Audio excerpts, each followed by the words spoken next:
Hey everybody, it's Brian from Codependency No More, and I'm excited to be back again making another video for you. If you haven't watched the previous videos, we discussed what codependency actually is and where it comes from.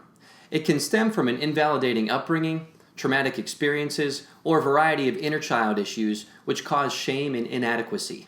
Therefore, we try and become an idealized version of who we want to be, rather than our true self. And at the same time, we place our focus on something external, usually another person, someone that we see as needing our help, or someone from whom we want validation. Then we discussed one of the core foundational skills that codependents need in order to get better. That skill is called cognizance, the ability to see things as they really are.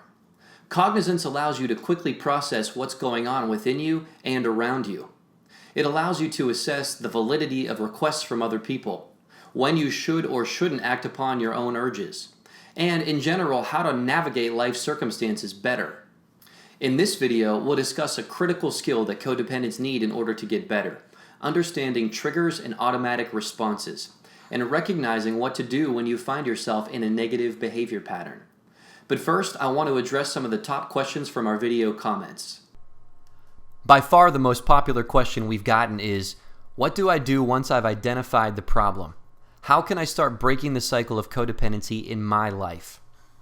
The answer to this can get very complex, but to keep it simple, getting better from codependency is a process with both internal and external work.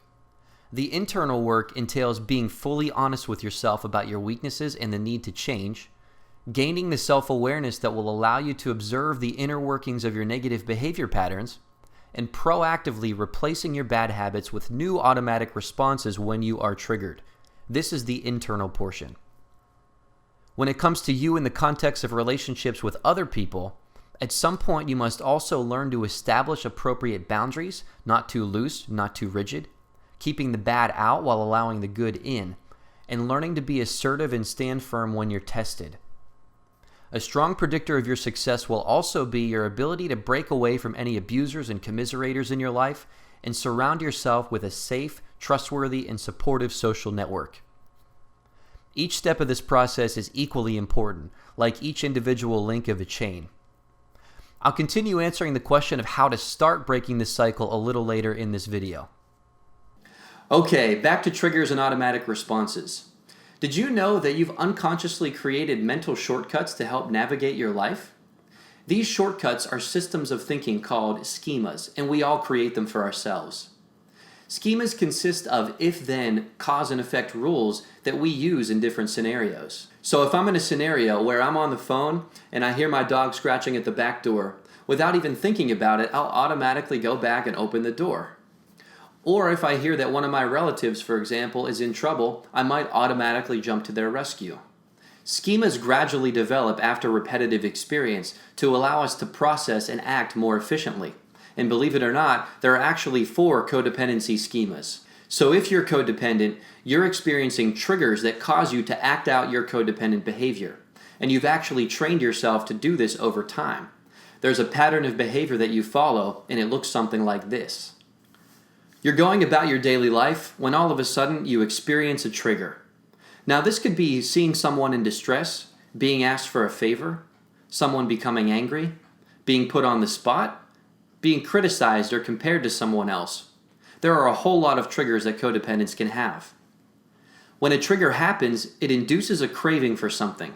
Usually it starts a thought process and an urge inside you that leads you to take some kind of action. You may cancel your plans to help someone else, give unsolicited advice, go along with popular opinion even if it's not what you believe. Maybe you'll even become overly self-critical and perfectionistic to avoid criticism, or try to appease someone so they're not upset with you.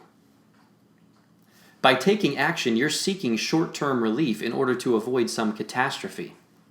Codependents use a reward system called negative reinforcement to stay safe, avoid shame or embarrassment, protect themselves or someone else, or keep out of trouble. Often the underlying motivation is to escape something bad, to avoid catastrophe at all costs. This whole cycle happens over and over again with multiple triggers and behaviors, and once you find relief, it's only a matter of time before another trigger happens again. So when you're running on autopilot, You're more or less a slave to your triggers. They become an if-then, cause and effect scenario for you, and you need to start breaking this pattern in order to get better. The best place to start breaking this pattern is right here between the trigger and your craving. Think of this circle as a set of railroad tracks, and your job is to lay down a new set of tracks that leads you out of the loop before you get caught. You do this by formulating a new automatic response to your trigger, so that as soon as you're aware of the trigger happening, you can immediately take action to break the habitual autopilot behavior. So how do you do this? Well, the first step is what we discussed in the last video, cognizance. If you're not already aware of your own triggers, one of the best things you can do is to start cultivating your faculty of awareness.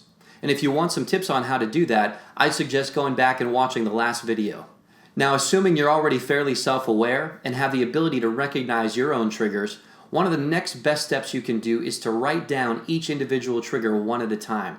You could put these in a spreadsheet, or you could just get a piece of paper, make 3 columns, and list each one of your triggers down the left column. In the middle column next to each trigger, write down the emotional reaction that you have when you experience it.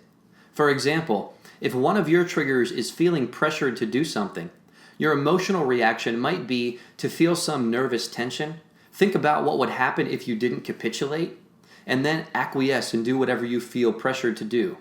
Finally, in the right column, write down a new automatic response, the ideal reaction you'd rather have when you experience that trigger. And if you need help developing a new ideal reaction, think about your emotional reaction and then think about the complete opposite of that. If your emotional reaction is a negative response, then the opposite of that is likely a more positive response. So in our example, instead of thinking about bad consequences and then capitulating, you could instead tell the other person that you'd love to help, but you're not able to assist right now, and then carry on with some other activity that you've planned for moments like this.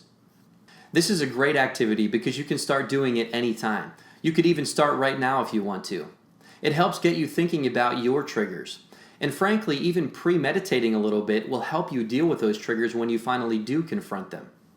I'd recommend keeping a list of ongoing triggers somewhere nearby at all times. That way you can add to it anytime you discover a new trigger. Now, if you're at a point in life where you feel like there's a 500-pound gorilla on your back, you're frustrated with yourself and frustrated with other people, and you're overwhelmed and you feel out of control, there is a way that you can get started on a happier life. If you feel like a wave being tossed around in the ocean, constantly reacting to external demands, there's a skill set that you need to develop. Knowledge along with the right steps to start taking you towards less stress and more fulfillment. Picture this. You have a life full of self-respect. Your thoughts are no longer racing around thinking about other people, how to protect or please them. You have a calm, quiet mind that's mindful of other people, but it's also mindful of you and your needs first. The problem people in your life have learned to respect you because you've shown them where your limits lie. You've established fair, equitable boundaries, not too loose and not too rigid.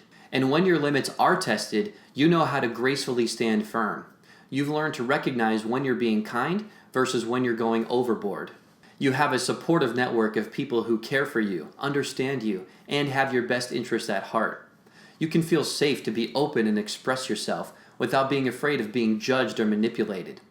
And you have an enthusiastic outlook about what lies ahead in your life. In my next video, I'm going to have an offer for you, a way that you can get jump-started towards this reality. So if you've decided that now is the time to start making the changes you know you want to make to start having healthier, happier relationships, then watch out for one more note from me in a couple days. And if now is the time, I'll also have a couple special gifts for you if you're ready to take action. I'm really looking forward to sharing these tools. In the meantime, I'd love to know what's on your mind. Use the comments section below this video to share a vision for the life you want to have. If you could completely conquer codependency, what would your new life look like? I'm Brian from Codependency No More, and I'll see you in a couple days.